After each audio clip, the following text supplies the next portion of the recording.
Welcome, everybody. You're all welcome to the Adult Debut webinar series of Fight It Initiative.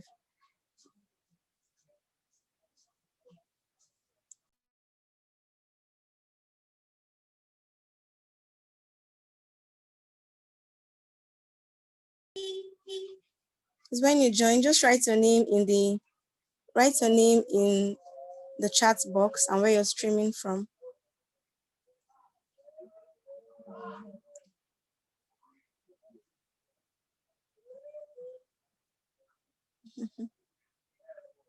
I see from Moske Banini all the way from Ghana. Thank you, Banini. Please write your name in the chat box and where you're streaming from. We're going to start at exactly 12:05.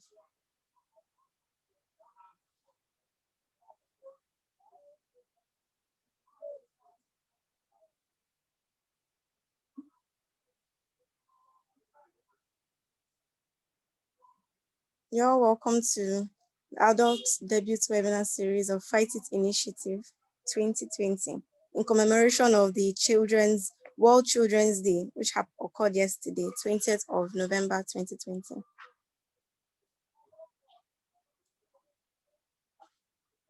So we'll just give another 2 minutes grace, and then we'll start this webinar series.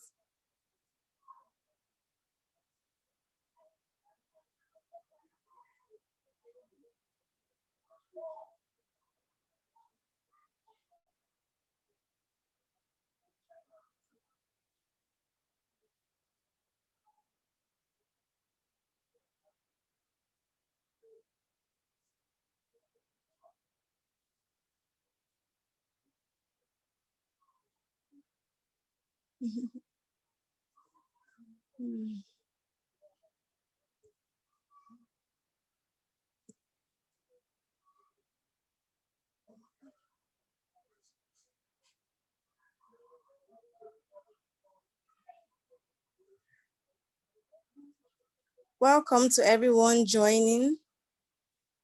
Welcome to everyone joining. Good afternoon.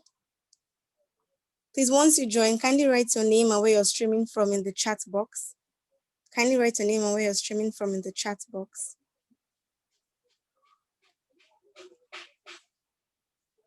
This is actually being recorded, so it's going to also be streamed on our social media handles, IG, and also on our YouTube channel at Fight It Nigeria.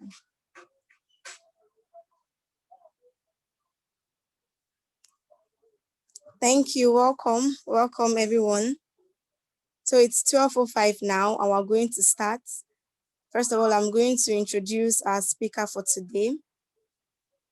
Welcome everyone. Please, as you're joining, kindly write a name in the chat box and where you're streaming from. Kindly write a name in the chat box and where you're streaming from. Welcome everyone. Good afternoon. You're welcome. This is Fight It's debut webinar in commemoration of the Children's Day 2020. Sorry. So this adult training series in commemoration of the Children's Day 2020, which happened yesterday, 20th of November.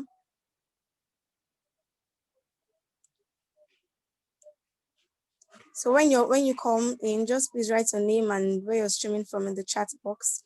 I'm going to go over immediately to introduce our speaker. Our speaker known as Father Godonu, Father Anthony Godonu. He's an ordained Catholic priest, was ordained in the year 2006. So he has been a Catholic priest for 14 years now. He did a master's in social communications at Pontifical Urbaniana University, Rome, Italy. I hope I didn't murder that, but it's Pontifical Urbaniana University, Rome, Italy, between 2011 and 2012. He's currently the priest in charge of Church of Presentation, Festac Town, Lagos, where he has served there since 2013. That's for 7 years now. He was made the Director of Social Communications of the Catholic Archdiocese of Lagos in April 2019. So I'm going to unmute you now. so that everyone can hear you.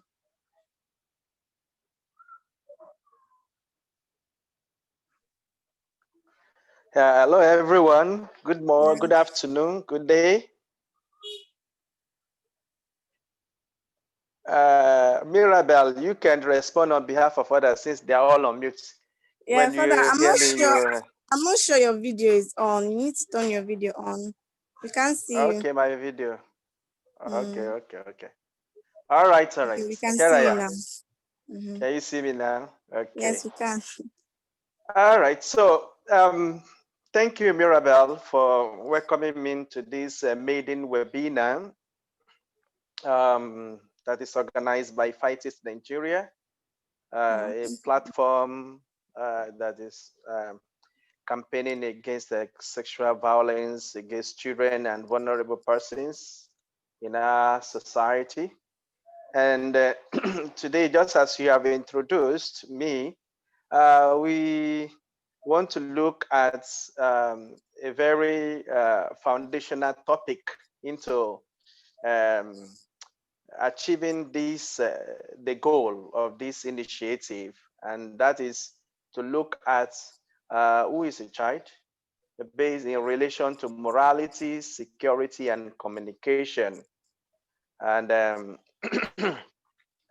just a little correction in the introduction you made. The university that I attended is actually pronounced Pontificia Urbaniana University in Rome, Italy. So Thank you, just Father. a little bit of correction about that. So let us go straight to the topic of today, which is a child morality, security, and communication. Um, Pope Francis, while commemorating this World Children's Day yesterday, stated that every child needs to be welcomed, defended, helped, and protected from the moment of their conception. And if that is anything to go by, it means that a child is a human person from conception to the point of death, according to the Catholic teachings. Apologies to those who may not be Catholic among us. Okay, so and then the place of the child in the family and society has become jeopardized by so many factors. Many factors. We talk about moral decadence, insecurity, a lack of communications, among so many other factors that have made the life of the child unbearable in the society in which we live today. And if we look at this from the point of view of how these factors have actually affected so many people, the life of the child and all that, we look at the rights of the child, the sustenance of the child, the dignity of the child. All these seem to be eroding and eroding fastly, and it is based on this that it has become necessary to delve into research and media education of the child at this point in time in our human history. In our human history, and here, permit me to thank the convener, Mirabel, being the brain behind this Fight It, which you brought to my office, and I bought into it immediately because it is something that is highly needed, and to be looking at you, a young lady who is taking the bull by the horns at this point in time. I really appreciate that effort, that commitment that you have been making, even though you have not had much support, but you still went ahead to start something, which is very, very important. And so let's begin first and foremost. For us to actually uh, uh, maybe do justice to this topic, we must start with some definitions on the terminologies that we are using here. Let us begin first and foremost with who is a child. Who is a child? I know a good number of us on this platform this afternoon will surely give me the right definition of who the child is. But for the sake of our understanding, permit me to still say what you already know. Any person who has not yet attained the age of 18 years. Even an adult who habitually lacks the use of reason, or a person of any age who lacks the capacity to give consent due to a mental or developmental condition or disability is considered here to be a child. Is considered here to be a child, and on the basis of that, we can say that a child is not just the person that is under the age of 18, but a child is anybody who, well, considering the age, but also considering the capacity to be able to reason, capacity to give consent to actions. They are all considered to be a child here. According to uh, the United Nations Convention on the Right of the Child, a child is a human being below the age of 18 years, unless under the law. They are just giving a caveat here. Applicable to the child, majority is attained earlier. This is ratified by 192 nations out of 194 member countries of the United Nations. So it is a generally accepted definition for a child. At this point in time, a child is the one who is less than 18 years at this point in time. So this also has been ratified by the Federal Republic of Nigeria as amended in the 1999 Constitution. However, according to the child biological developments, an abuse on a child can be categorized into two. First is pedophilia and ephebophilia. All this while before I got, we had a seminar with the priest in the archdiocese. We had a seminar on this child safety and protection policy.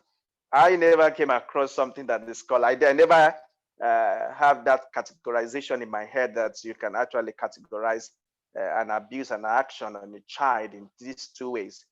And the first one, which is pedophilia, is a psychiatric disorder in which an adult or an older adolescent experiences a primary or exclusive sexual attraction to pre-pubescent, that is before puberty, okay? Pre-pubescent children.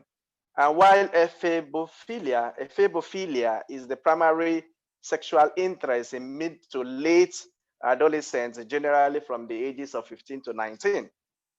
And looking at these 2 points in which abuses can happen, it is necessary to consider what are the factors, those things around the child that breed these abuses from the older person or even some other PMAs or whatever as the case may be. So we look at morality itself. When you come to the definition of morality, many people will argue with you strongly. Even in the course philosophy, many of us, we had problem defining what morality is. But I will say that all of us, we agree with the definition that I am going to make this morning, which from my own training and all that, I have come to this conclusion that morality can be defined as a set of norms or actions that are socially acceptable in a culture. You cannot separate morality from a culture. Everybody lives in a culture, and within that culture is some set of norms or rules that have been given to ascertain whether an action is right or it is wrong. And I believe that we can accept that as a general definition of morality. Of course, in other aspects of definition, if you go online and all that, they will tell you that morality is the principles concerning the distinction between right and wrong, or good and bad behavior. And of course, maybe morality also differ from culture to culture.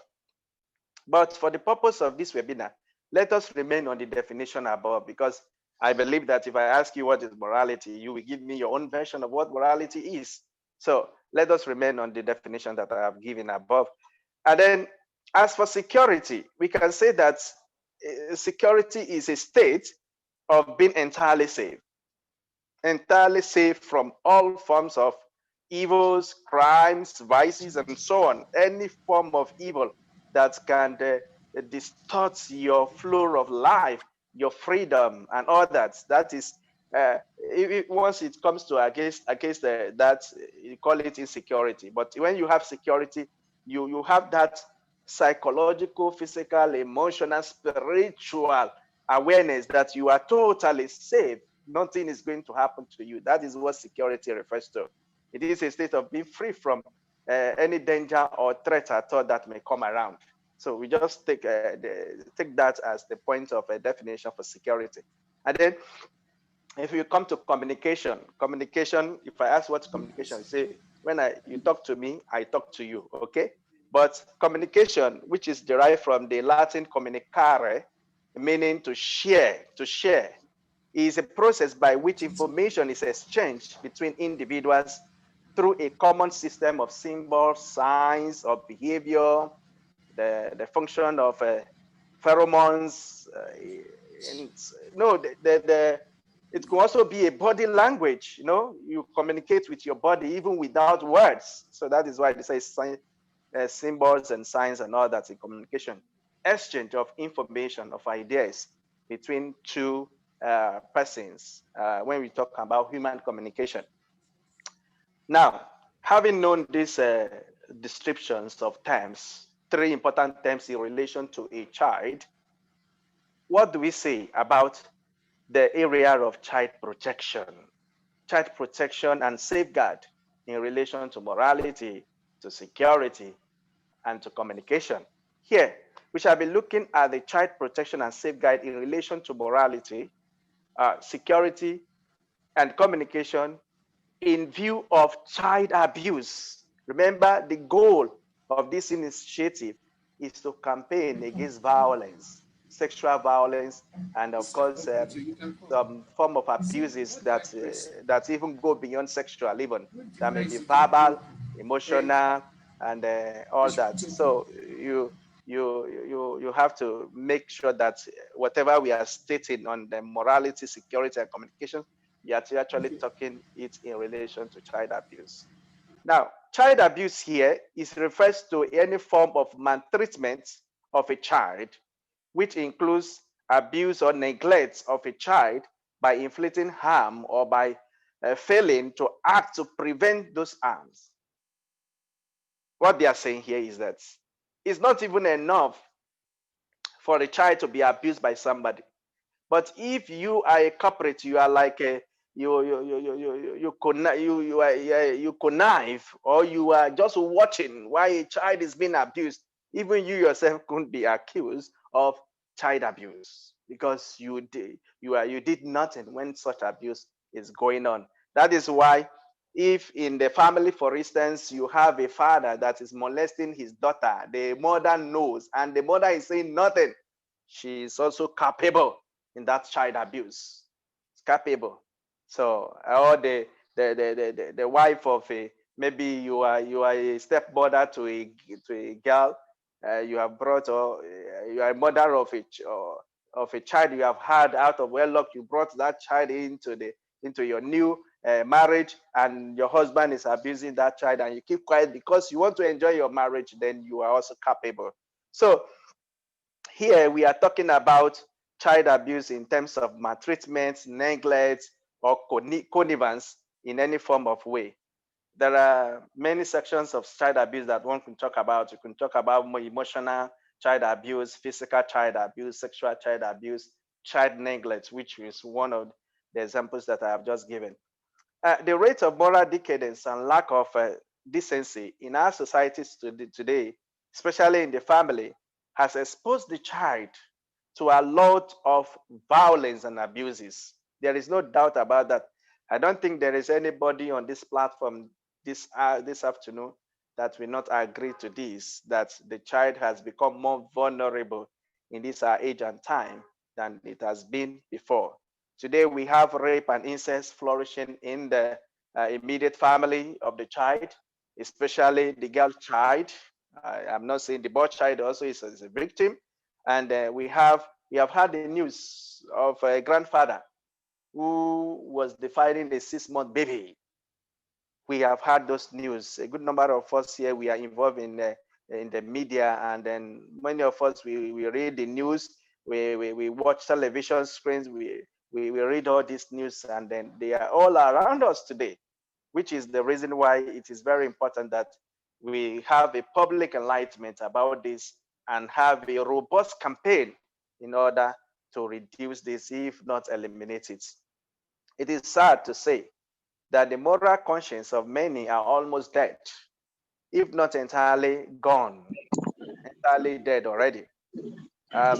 Some of the adults who are culprits, they see this sexual violence against these vulnerable persons, including the child, as a moment of control and domination. They want to dominate. Look at the examples of even those who are not children that were raped, maybe in Ibadan, in Edo State, and all that, who are case and all that.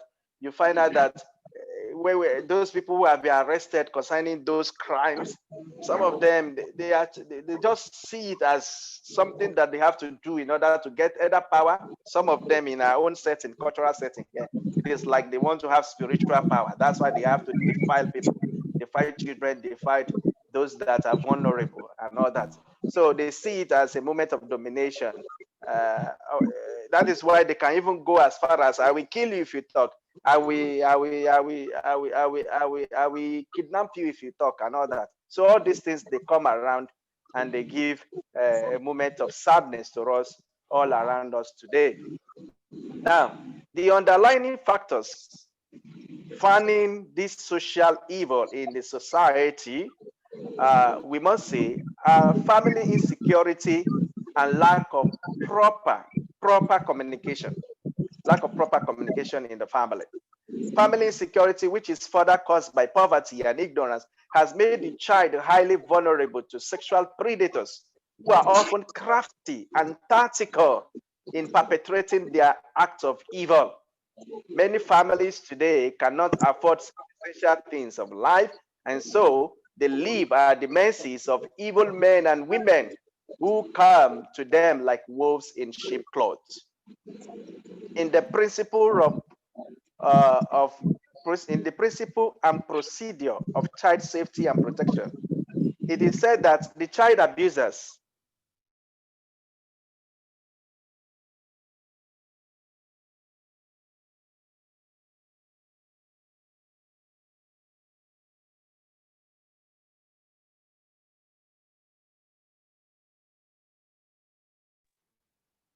Hello, can you hear me? Yes, we can. Mirabel? Yes, we can, Okay. Father. Sorry about that. Something came Someone's, up just briefly, so I wanted to be sure. yeah, someone's All thing right, was so, asking. okay. All right, so we have frequent and non-frequent abusers. Frequent abusers, as I was saying, are those who are addicted to child molestation.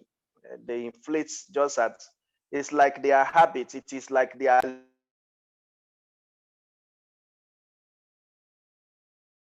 they continue to molest children in such a way that you cannot see any other thing apart from what they are doing than somebody who is sick or has been taken over by a demon, in the way that they do things. Non-frequent abusers can just be somebody who, out of infatuation at a point in point, made attempt on a child or even molested a child, and maybe thereafter felt the remorse for it, and that said it will not go. Even if you repent on it and the law comes calling, you will still be prosecuted, whether you are frequent or non-frequent abusers. And then I want to specifically state something concerning frequent abusers, and a term that was used when we were having our own seminar, which is called grooming. Grooming. A frequent abuser uh, is a very tactical person in his own evil or her own evil. Let me be gender sensitive still in this evil, in this talking about this evil. So these frequent abusers, they have a kind of tactics they use, which is called grooming. In this area of grooming, a frequent abuser may be grooming a victim for days, for months, even for years before he pounces or she pounces on the victim. And that grooming can come in terms of being an uncle to a girl child, or being a family friend, or being a benefactor to the family, because maybe probably the family does not have much to live on. So maybe he gives a lot of money, gives a lot of gifts to the child, and he will groom the child in such a way that he will let the child know that you are safe with me. And whatever I do with you, don't tell anybody. And the child sees it as such as, hey, this is my patron, this is my matron. So whatever he or she does with me, I don't need to tell anybody. So that is what is called grooming. And it's a very dangerous one, because by the time the abuser comes to the limelight, he will come devouring, just like a lion pouncing on the deer. That is what it is. So we have to look at that seriously. The another factor that is finding child abuse is also lack of communication in the family. These days, there are many teenagers that find it convenient to talk to their peers or to people outside than to their own parents in the family. And because of that lack of communication, you find out that they end up into the hands of predators who can end up molesting them.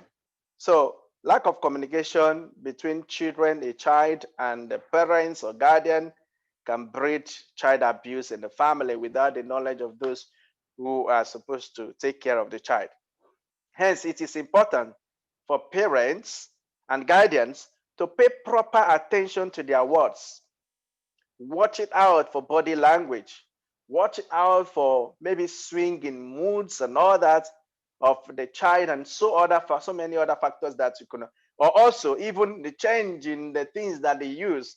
Maybe gifts, what you have not bought for them. Somebody has given your child a big phone.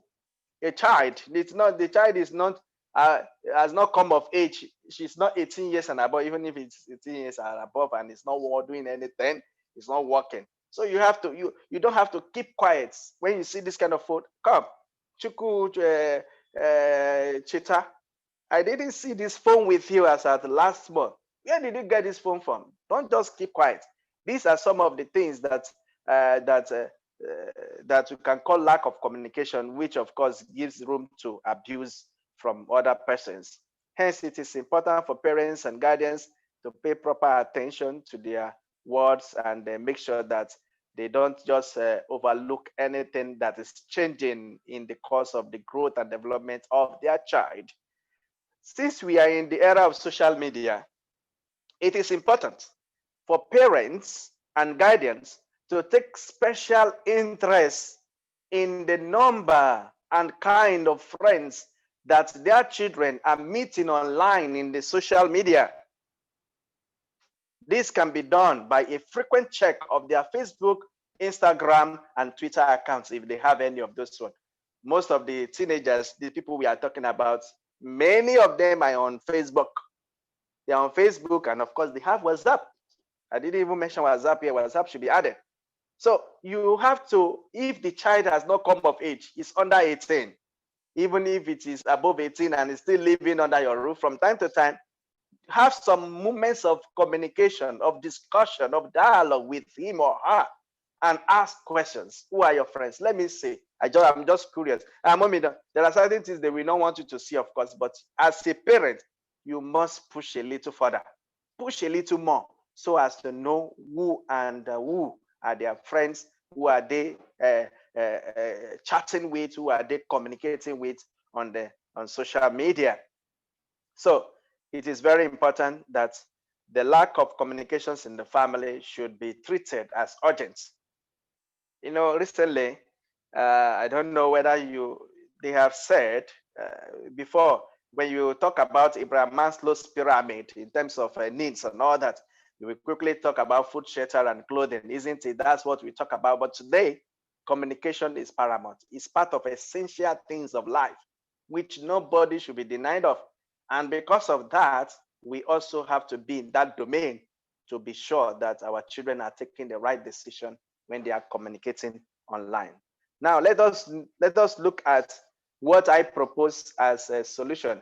It is what the church in Nigeria, Catholic Church in Nigeria, is proposing at this moment, because I will not hide it that within the church we have had some moments of rocky moments of priests abusing children, and because of that, all over the universal church there is a policy now, a policy that is given to every priest. Every priest is aware of what will happen if you become capable, or if you become a perpetrator of any form of sexual violence or any form of abuse against the child or even vulnerable persons. So, and that is called the Child Safety and Protection Policy, which is a document that has been handed over to all of us, the priests, and through which we have also had seminar. And it is on the basis of this that I have drawn up this my next section of discussion this morning. And I say it is the need for child safety and protection policy in the individual families, in the schools, in the churches, in the organizations, and even in the society. We must become concrete in our action, not just to be talking. These days, you see people on TV, they talk about child violence, sexual violence against women, against child, against children, and all that. But the policy, I know the federal government within like Lagos State government now, they have a policy already, but that policy must trickle down to the lowest level of the society, which is the family. So you must have a code of conduct, a code of ethics with which you operate in your family. That if you come as my family friend, you don't have to carry my baby on your lap. You don't have to, and if I know you are coming, I clothe my baby fully so that he or she, even if she's a baby, is not walking around naked before any family friend. Those are the very, very important things that we have to look at. In this age and time, it is particularly important that every family, every school, church, organization, and indeed the society at large establishes a policy for child safety and protection. This requires regular public enlightenment and initiatives such as what we are having right now. Fight It initiative that has been brought up by Mirabel, and it is something that all of us we have to key into. Personally, I must say that every adult, male or female, must take responsibility for stalling the spread of this social malaise within our society. It is said that in a relationship between a minor, that is a child, and an adult, there three denominations must be present. Three denominations, and it is called what you can call PAN, PAN, in terms of acronym. First, your relationship with a child must be public. Must be public.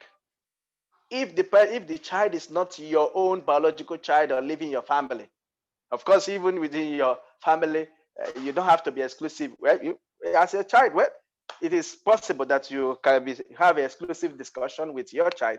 But when it comes to a general view within school, churches, and society, organization, whatever, it must be, your relationship with the child must be public.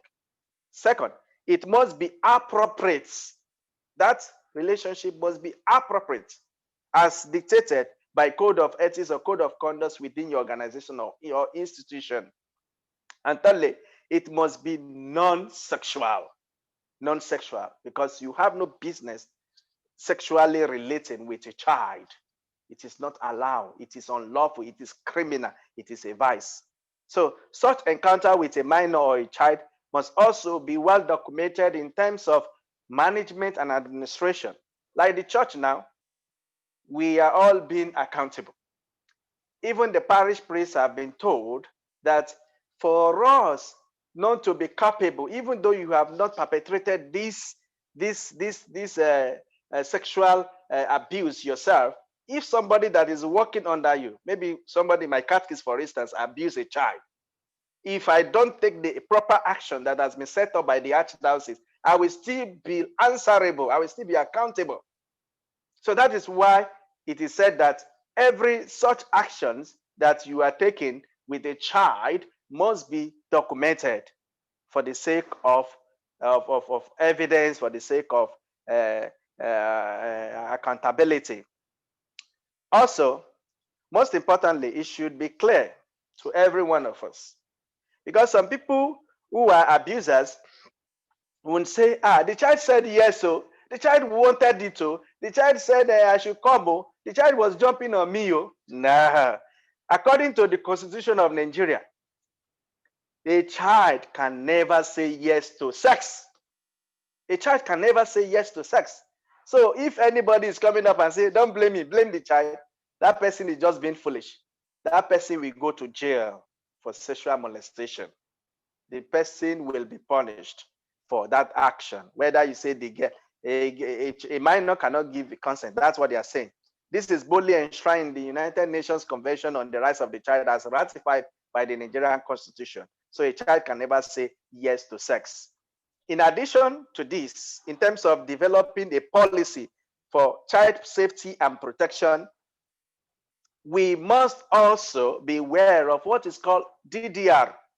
DDR means, you can check it online, danger of dual relationship. Danger of dual relationship. What does this mean? It is something that can happen between a therapist, for instance, maybe psychiatric therapist, psychological test, or counselor, or a priest, or an adult that has been placed to rectify something. I mean, to bring about solution into the life of somebody. It can happen that between a therapist and a victim, a child abuse can arise. You know, the danger of being the therapist and also being the abuser at the same time. It is possible. So in terms of that policy, it must be, if you belong to any organization or you have an organization, some of the policies that must be there must involve this danger of dual relationship, so that you don't become culpable in subsequently. To be professional, every adult involved in leadership and some form of care for children and vulnerable people must take this danger seriously, this DDR seriously. Another aspect which must be noted in a child-adult relationship is power dynamics. Power dynamics. What are we talking about here? This means that in a relationship with a child or even a vulnerable person, you will be culpable for prosecution or to prosecution in the case of any abuse. This is because you have a higher moral faculty and authority to say no. In the case of this, we have said the child cannot say yes to sex. If the child wants the onus is on you. The obligation is on you to say what? No, I won't do this because you are a child. I won't do this, even if the child may be sick. That is why we say vulnerable person. Even an adult that wants you to do something like that, you will still have to ascertain what is in the brain of that adult. What is he or she driving at before any form of consent can be said to have been given. So it is very important that you know what power dynamics mean. All these above are to be considered when setting up a policy on child safety and protection. It is served. It should be used as a form of code of conducts or code of ethics. Many of us that are professional, we know that in every association we belong to, there is a code of conduct. If you are an engineer, you belong to Nigerian Society of Engineers or whatever, NSC, and then be bar.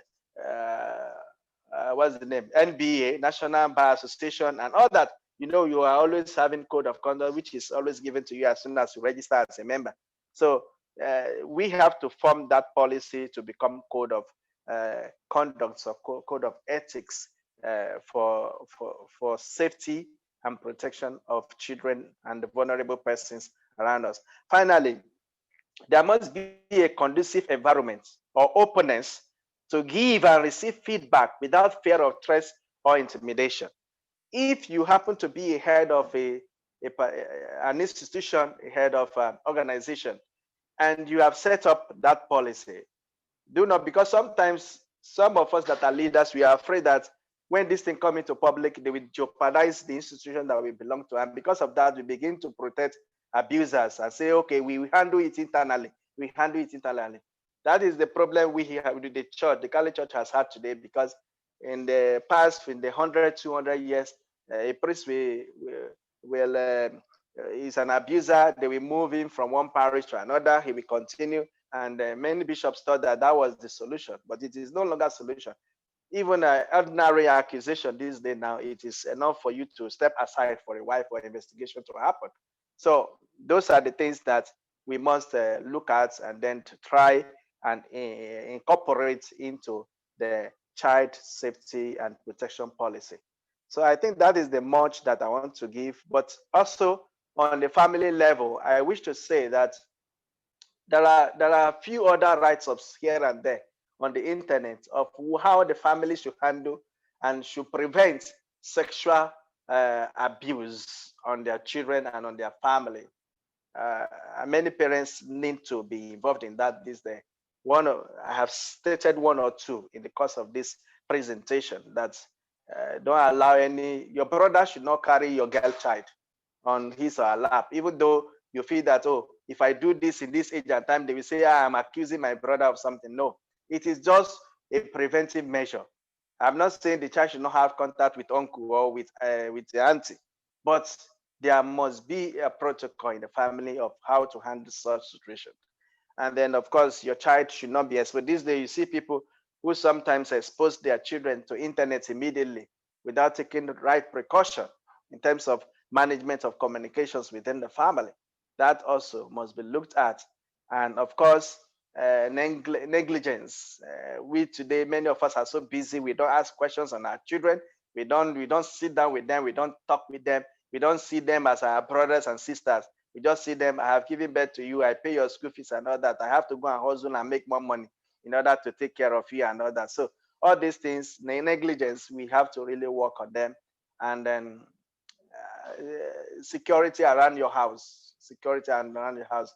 Be very careful wherever that you leave your child behind with, your mates, your distance. So all these things, I feel that we should begin to talk about them and become more proactive in terms of how we handle them.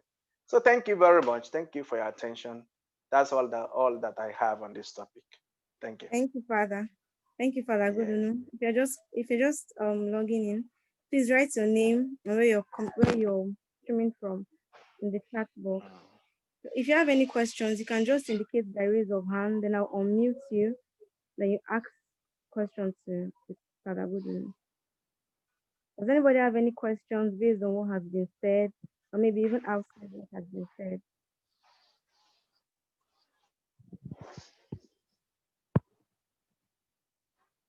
Okay, somebody is raising hand there. And so, since Okay, no one has nobody. any questions, that means everyone has fully understood what has been said. I hope so. Okay. Father, thank you once again for gracing us with your presence, gracing, even though like we're just about 20. Okay, someone just asked the question. She said, can you explain more about DDR? So they're asking if you could Okay, share on DDR. yeah, DGR, as I said, is called, it's an acronym for danger of dual relationship.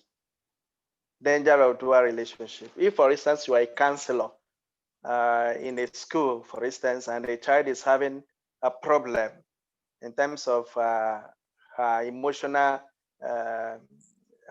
state and all that, and you are a young man, you are a counselor, and the girl has come to you, and you are in the course of being doing the therapy or counseling, the child begins to know some kind of feelings to you and all that. You have to become more aware of that is what is going to happen. That is the danger. And so you should never at any point in time and say, okay, part of my therapy is to also abuse her and sleep with her. Say that one, you will become also capable and you will be punished if you are caught. Okay, so that is just an example of a DDR, dual, a danger of dual relationship in terms of a therapist, a client situation. Father, thank you. So in relation to we, the fighters or viters, um, it's now be us and then the children that will be taken care of. Father, am I right? Those who are victims, yes, the Yes, the children victims who that are will be taken victims who care of. want our protection. For instance, you remember you talked about the fact that you want to go to school and campaign. If in the course of campaigning, a child has come and opened up in confidence to you about, I have experienced this. My daddy has molested me before, or my guardian has molested me. And in the process of that, you are a man or you are even a woman, a boy is the one that's coming and then he's not feeling that emotional attachment to you as if, oh, he also wants it with me. And then you go in with that child. That is the danger of dual relationship, because at that point in time you are supposed to heal the child, you are supposed to bring the child from that emotional abuse, from that sexual abuse, but now you will becoming the perpetrator. So the danger is also there for those who are counselors or therapists to also become a perpetrator if care is not taken to forestall this danger that may arise from that kind of situation. So, Father, another question. Someone said, you said something about parents checking the phones of the children, even though the child is above 18 or so. So his question is, how does the parents do this effectively without getting the child angry or getting on the nerves of of the children? How Yes, does yes, I got that question. Well, what I'm actually saying, I'm not saying that you should arbitrarily go and check the phone of your child who is above 18. If you do that, she will feel that he or she will feel that mommy is becoming a police on my life, and then we become more. We don't want to even share anything with you. For you to be able to get those information after the child must have crossed over to 18 and above, you must start it now. You must start it to creating the environment of friendship between you and the child. To know for the child to have confidence in mommy, that when I tell mommy something, mommy will be able to come to my aid and help me to achieve this. So, and most often, in this, in our own cultural setting, we say that children, they don't gather when the others are gathering and all that. But I am saying that in a nuclear family, as a father, as a mother, you must become free with your children so that they see that you are not becoming Lord and Master over them, but you have become their friends or you have become their brothers and sisters. If that environment, conducive environment is already created, when you tell your daughter who is 18, 17, let me see what is even trending on your phone. Let me see. And then you say it jokingly in a very friendly manner. She will not have any hesitation to give to you. And if you see one or two things, it's not as if you begin to shout and say, you this bad girl, this is how you want to spend your life. You want to ruin. No. Say, hey, my baby, how are you? Who will be this person again? No. He's looking handsome. I hope nothing is going on. I say, mommy, what are you saying? Just my friend. But from there, you will begin to get small thing, small information about who they are flocking with, where they are going, who they are chatting with, and all that. But just take that a little bit of effort. But of course, children that are below 18 and they are still under your district, you have to make the efforts to know what is going on. It's very important. Otherwise, they will just degenerate into things, and you will not know when an abuser will just come around. Thank you, Father. Father, so another question from Tony Abuba. Sorry. What role can psychiatrists play in assisting pedophiles or pedophilia? Is it pedophiles? I think pedophiles, that's the persons that commit the crime. What Yes, role pedophile. can Yeah. psychiatrists play in assisting pedophiles? Well, it is unfortunate. I've been listening to a lot of um, uh, TV shows and of discussion and all that on psychiatry treatment in Nigeria, and it is really, really in a bad shape. We don't really have psychiatrists that can go around the number of people that are becoming so lunatic in terms of their thinking, in terms of the way they are perpetrating this sexual violence. As I said earlier on, that some people who are rapists, they don't even see anything wrong with it. They feel that it is their right to rape people, and they sometimes even after arrest they don't show any form of remorse. Such person definitely they are having psychiatric problem. But how are they getting the attention? They are not getting the attention because the government, it seems, have so much in their hands that that is not a priority at the moment. So we don't really have enough psychiatrists that can really take care of this situation. But the role that the psychiatrists can play, those who are available, if somebody that has been, of course, maybe he has not been arrested, but he knows that this is a problem I'm having. It is not always easy for people like that to come out unless they have been arrested.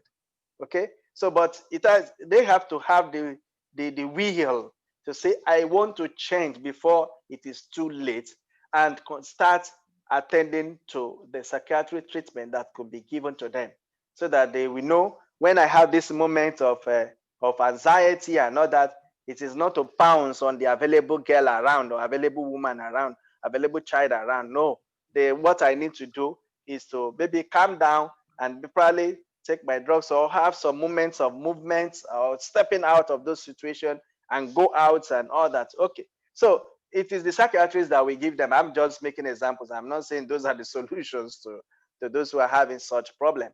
But the thing is that we don't really even have enough psychiatrists to attend to this malice, this evil that we are having in our society. Sad. Thank you for that. In addition to what Father has said, we're going to have a webinar on sociological impact of sexual abuse on a child. So we also have a psychologist here with us on 19th of December. So maybe we could also ask to Mr. Tony, you could also ask that question to her. I think she might also be able to address it as well, together with what Father has said already. So,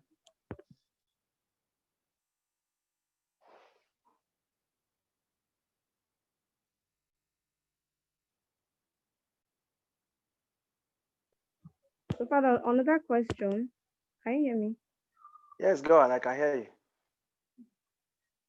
Go on, go on. Okay. Since morality can be defined as a set of norms agreed on by a society, if I get it right, in some so- Yeah. in- since morality can be defined as a set of norms agreed on by a society, in some societies, child marriage is seen as a norm. How can this be crippled? I didn't get that.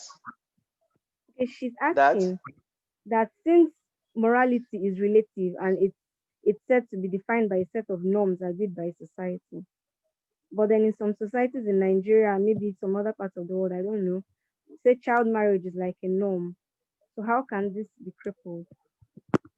well, that is why I gave the caveats at the moment when I was defining morality, because as I said, morality it differs from culture to culture, and you cannot. For me now, I cannot really do anything about a culture somewhere which is redefining morality as even the child of 13 years being old enough to get married.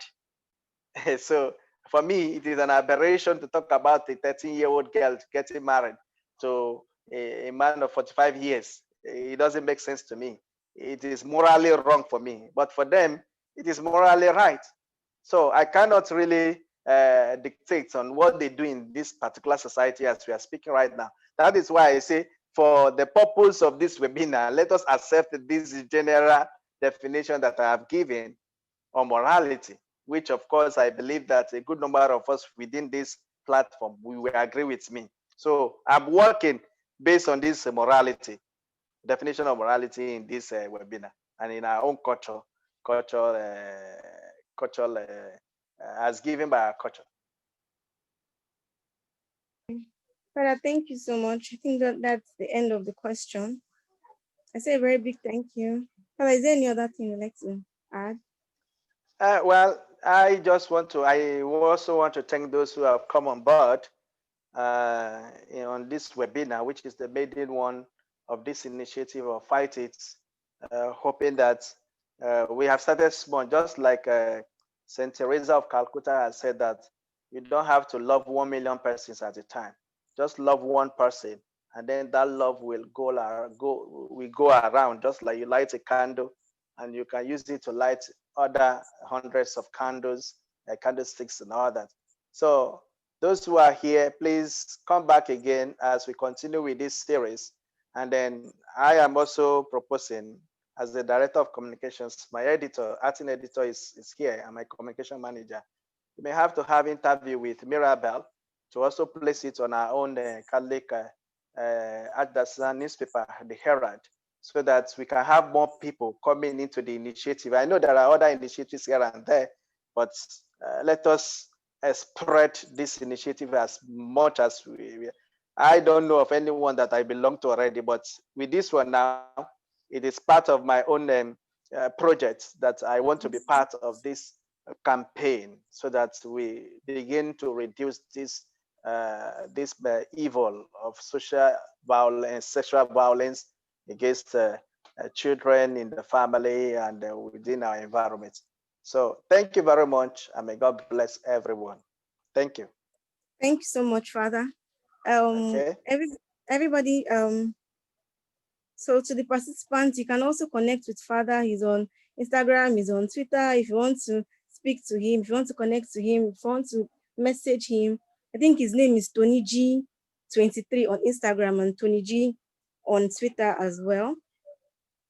And then Anthony Godonu on Facebook and LinkedIn.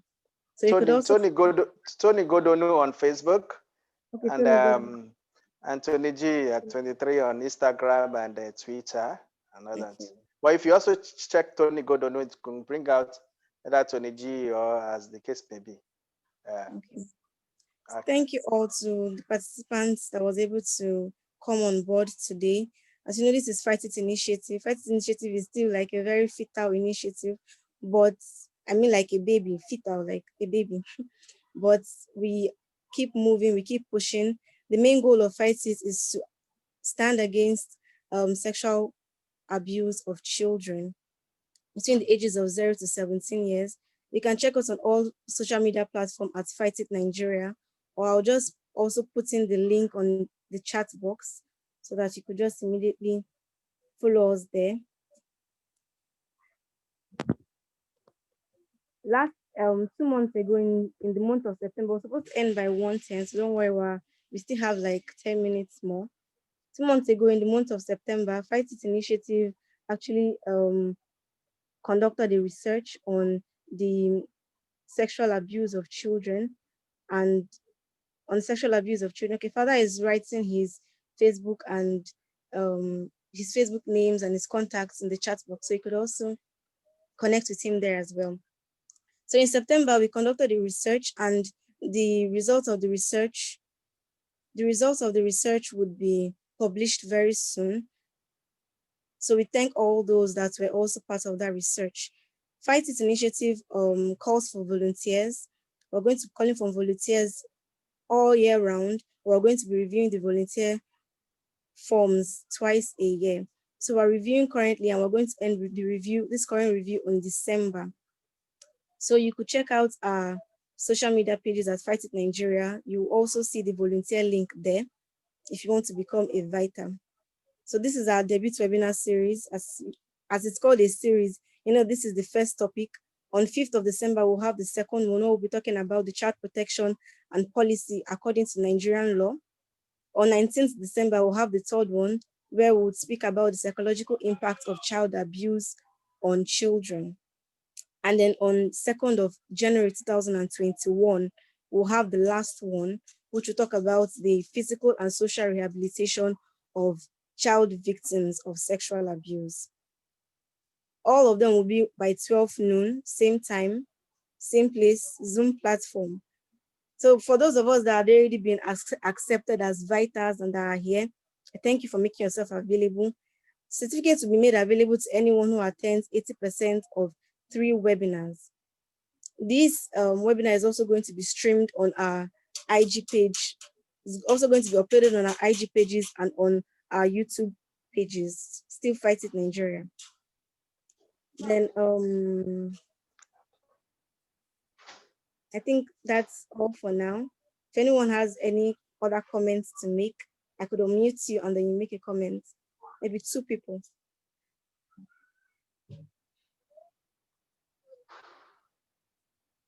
Does anyone have any comments to make? You could just raise up your hand and then unmute you so you could make a comment. Okay. Netta, I'm going to unmute you now.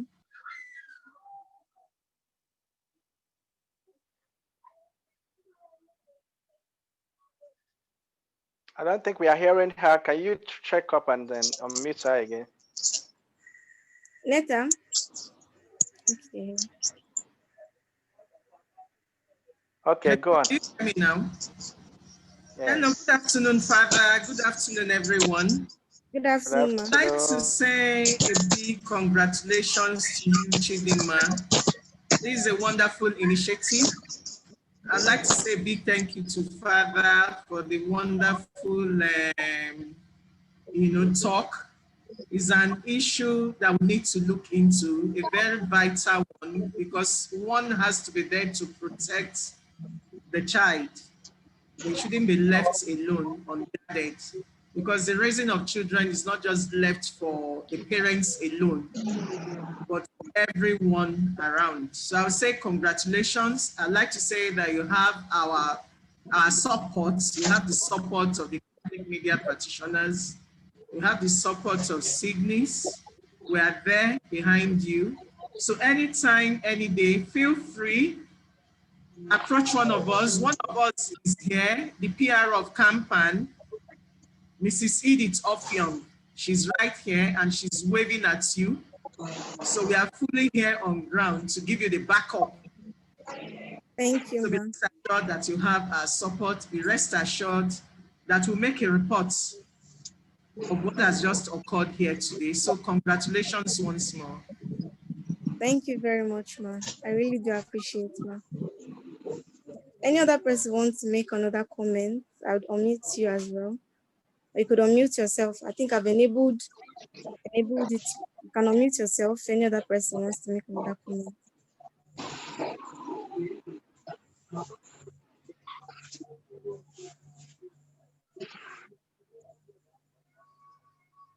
So thank you all for being here and for staying up to this time.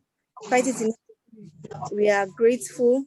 I and my team, because as you know, I wouldn't have done this alone, especially without the support of Reverend Father Godonu at the initial time, and so many other persons. Some of my teammates are here, and I'm also grateful to every other person that made themselves available.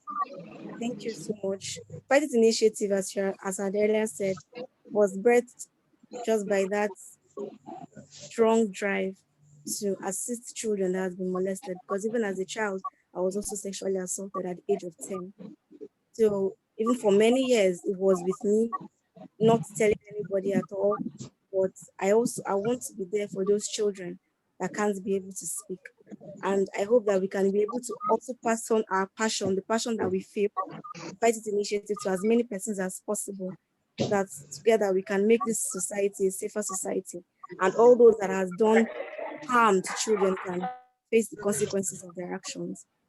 So thank you all once again. You can connect with Fight It and send us a message at fightitnigeria@gmail.com, or you could just follow us on our social media platforms at Fight It Nigeria and send us a message there. Thank you. Have a nice day. So you can begin to leave the room actually. We've come to the end of this webinar. We can begin to leave the room.